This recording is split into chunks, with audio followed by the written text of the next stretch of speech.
Good afternoon, D&D, TikTok, and beyond, and welcome to Roll for Sandwich, the series where I let fate decide my lunch. Let's go. Today I'm using these green, blue, and purple mermaid dice that were sent to me by a viewer. Thanks. All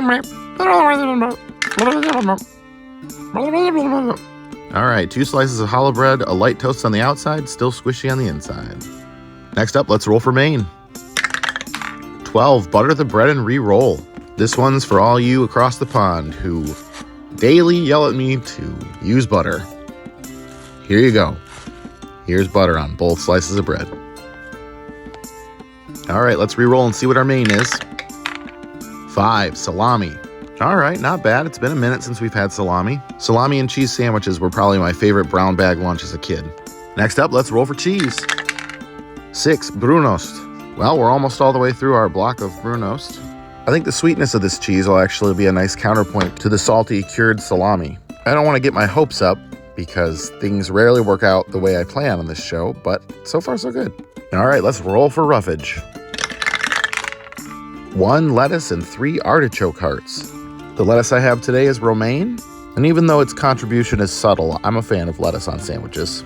It adds a nice texture, if nothing else. All right, and artichoke hearts. This is the first time we've rolled these on the show. This is just the very center portion of the artichoke. They are not exactly pickled, but sort of briny, and they have a slight tang to them. All right, next up, it's Wild Magic.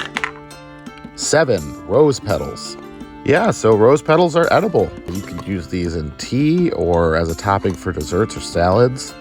They have an obviously floral taste and are a little sweet.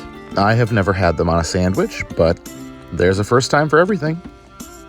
Last but not least, it's the D20 sauce roll. 5, Kewpie mayo. All right, definitely don't mind Kewpie mayo again. I think it'll be a great sauce to kind of unify the other flavors.